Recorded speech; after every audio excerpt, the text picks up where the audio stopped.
Hello കൂട്ടുകാരെ, നമുക്കൊന്ന് നെല്ലിക്ക അച്ചാർ ഉണ്ടാക്കിയാലോ? കഴുകി ചെറുതായി അരിഞ്ഞ നെല്ലിക്കയും കാന്താരി മുളകും ഉപ്പിലിട്ട് വെച്ചിരിക്കുകയാണ്.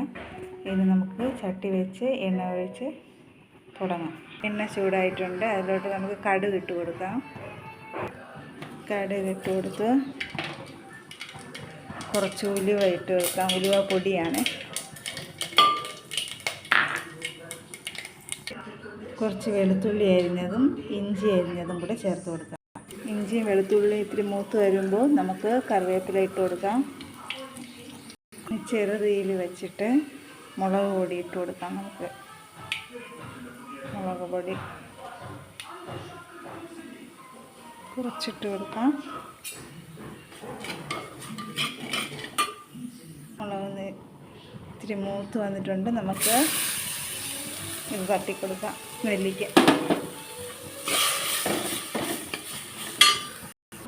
അല്പം കായപ്പൊടിയും കൂടി ചേർത്ത് കൊടുക്കാമേ.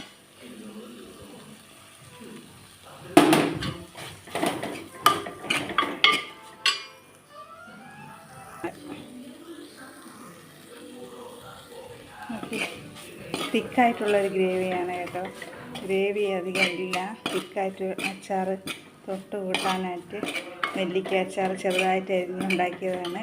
എല്ലാവരും ഉണ്ടാക്കി നോക്കുമല്ലോ കൂട്ടുകാരെ. നമ്മുടെ നെല്ലിക്ക അച്ചാർ അങ്ങനെ റെഡി ആയിട്ടുണ്ട്. തിക്കായിട്ടുണ്ട് ഉണ്ടാക്കിയിരിക്കുന്നത്. എല്ലാവരും ഉണ്ടാക്കി നോക്കുമല്ലോ.